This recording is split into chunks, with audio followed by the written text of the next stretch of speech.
Estamos toda la tarde, ya lo saben, muy pendientes del secuestro de dos cooperantes españolas en Kenia, dos cooperantes que trabajan en labores logísticas para Médicos Sin Fronteras en el campo de refugiados de Dadaab. La policía de Kenia atribuye el secuestro a insurgentes somalíes islamistas.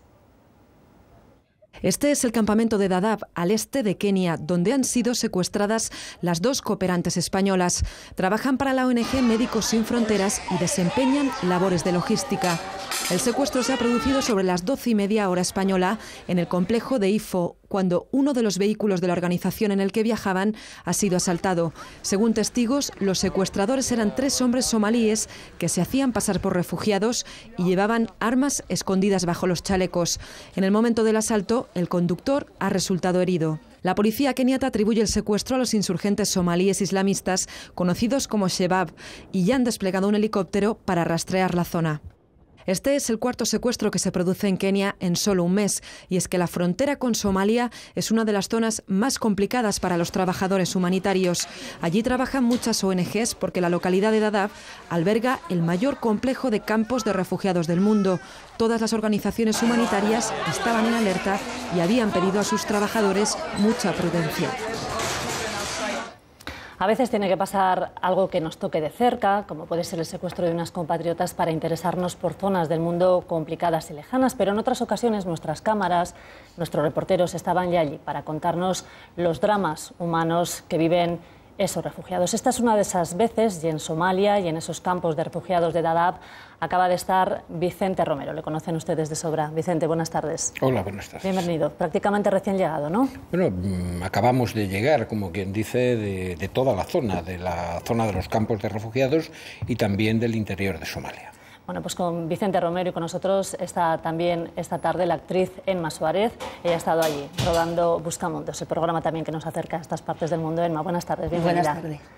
Bueno, os voy a pedir, ya que acabáis de llegar, lo tenéis tan fresco, que nos ayudéis a entender qué es aquello, a que seáis nuestros ojos también con las imágenes que habéis traído. ¿Cómo es esa zona? ¿Cómo son esos campos de refugiados? Estamos hablando de la mayor concentración de campos de refugiados del mundo, ¿no, Vicente? En estos momentos sí, es un campo de refugiados, son 3 campos de refugiados en uno solo, que existen desde hace más de 20 años con el absoluto olvido del mundo entero. Son campos que están diseñados para un máximo de 90.000 personas.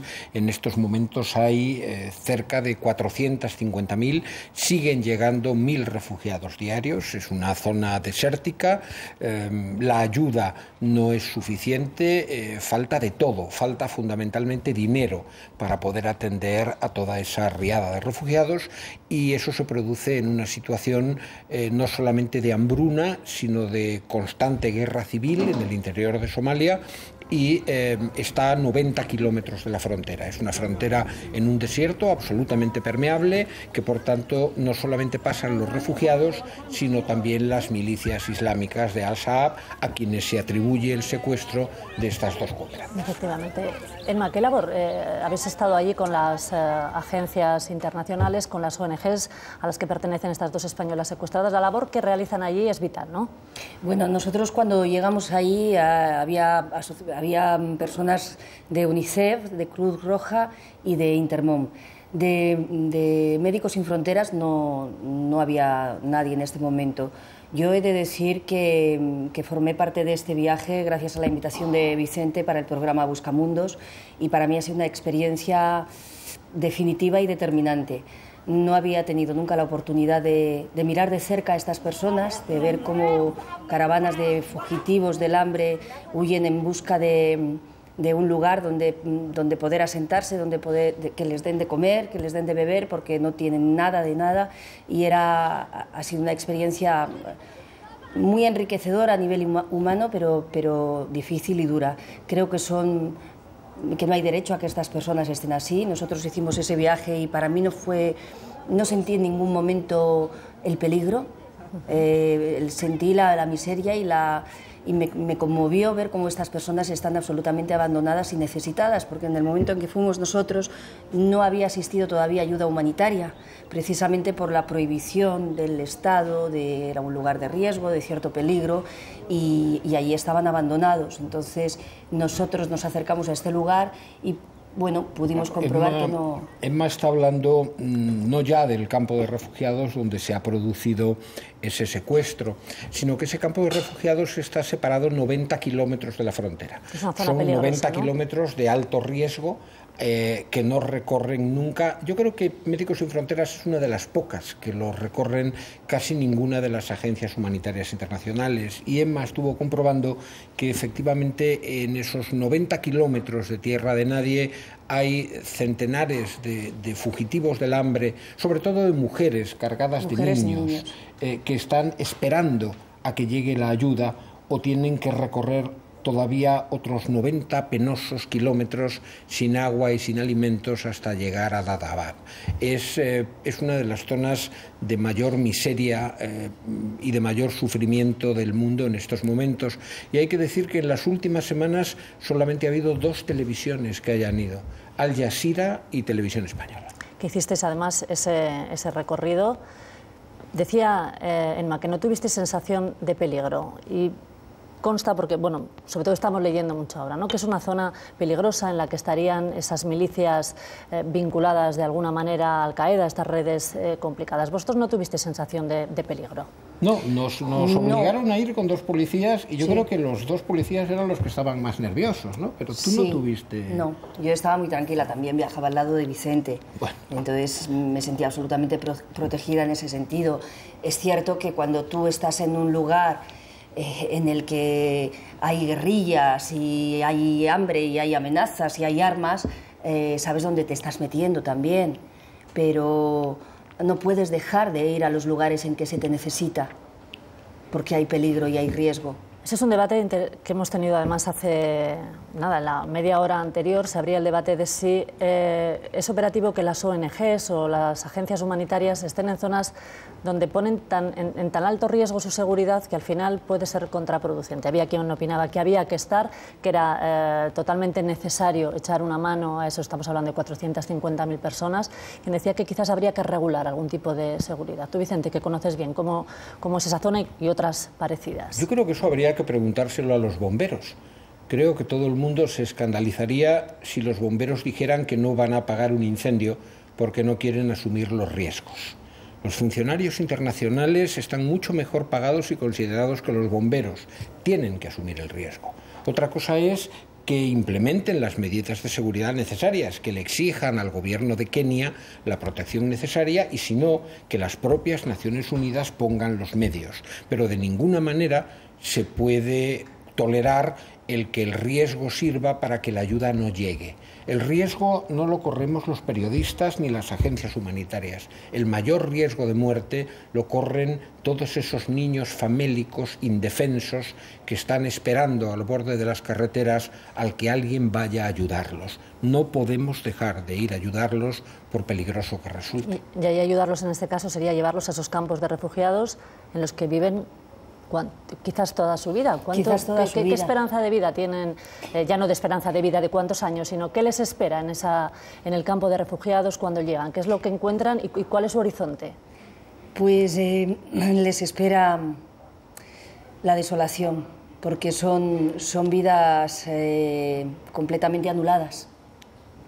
Son campos de refugiados en los que no tienen ninguna actividad, no tienen ningún tipo de desarrollo a nivel creativo, no pueden trabajar porque no está permitido que trabajen, no pueden salir a partir de las 6 de la tarde. Entonces estos son remedios, ¿hasta qué punto, no? Yo me he preguntado, bueno, hay gente que vive aquí durante 20 años. En el campo en que estuvimos había gente que no había salido de allí, pues, que ha crecido allí y que ha nacido allí, ¿no? Entonces, ¿hasta qué punto les estamos ayudando con esos campos de refugiados? Supongo que ya intervienen factores más complicados, ¿no?, de resolver, pero de alguna manera me dio la sensación de que son ayudas temporales, pero no definitivas, y hay que pensar... Son mínimos. De hecho, estamos hablando de que una dosis de calorías para nosotros normal son 3.200 calorías diarias. Están recibiendo 1.200 calorías. Están recibiendo 10 litros de agua potable. Es decir, son cantidades mínimas, pero parece que no hay dinero para ellos. Hay dinero para ayudar a las grandes corporaciones bancarias en crisis, pero no hay dinero para ayudar a 12 millones de seres humanos afectados por la sequía y a más millones de seres humanos afectados, además de por la sequía, por la situación de guerra. Eso no importa. Importan las calificaciones de Standard & Poor's, recapitalizaciones de la bancas, sostenibilidad del sistema económico radicalmente injusto en el que vivimos. Ni siquiera las naciones más ricas están cumpliendo con su compromiso, con las promesas de ayuda que han hecho. Hay que decir en ese sentido que España es una de las pocas que sí está cumpliendo con sus compromisos. Volviendo a la situación en la que pueden estar estas dos cooperantes españolas de Médicos Sin Fronteras, cuando llegan allí, y por lo que habéis conocido, y Vicente, tu experiencia, ¿ellos están preparados para algo así? Quiero decir, ¿saben que asumen ese riesgo? Bueno, Médicos Sin Fronteras es una organización con gran experiencia que ya ha sufrido situaciones de este tipo antes y que saben perfectamente cómo tienen que reaccionar. Por otra parte, todos los cooperantes, incluso a los visitantes, se nos da una instrucción mínima de qué hacer en caso de secuestro. Se te explica que debes de procurar desarrollar una relación correcta con tus secuestradores, no discutir con ellos, no enfrentarte a ellos, pero tampoco suplicarles, darles sensación de debilidad, darles sensación de miedo. Te recomiendan que les hables de tus hijos y de los suyos, de la familia, de la forma en que se vive y que se cree una cierta relación humana con ellos. Ahora, en este caso estamos hablando de una organización vinculada a Al-Qaeda, de una organización invisible, de una organización misteriosa. No sabemos cómo son los secuestradores, hay que confiar en que esos cursillos tengan una cierta eficacia y sobre todo en las gestiones que bajo cuerda puedan hacerse para conseguir la liberación lo antes posible de esas dos cooperantes. Lo lógico nos llevaría a pensar que han entrado en Somalia. ¿O no tiene por qué? No se sabe, la frontera es una frontera permeable, no hay una línea de frontera, ¿no? Pueden estar a un lado o en el otro, más cerca o más lejos, en alguna de las bases de la guerrilla, no se sabe, es muy difícil. Pasarán unos días seguramente hasta que se consiga establecer una comunicación. De todas maneras, esas dos cooperantes tienen un valor económico y posiblemente ese valor económico sea la garantía de sus vidas. Muy bien. Emma Suárez, Vicente Romero, muchas gracias. Ha sido un gusto teneros aquí contándonos esa experiencia tan reciente que tenéis y que hoy por este secuestro va a primera página. Gracias. Gracias. 7:30. Vamos a refrescar la actualidad y enseguida de nuevo toda la información económica.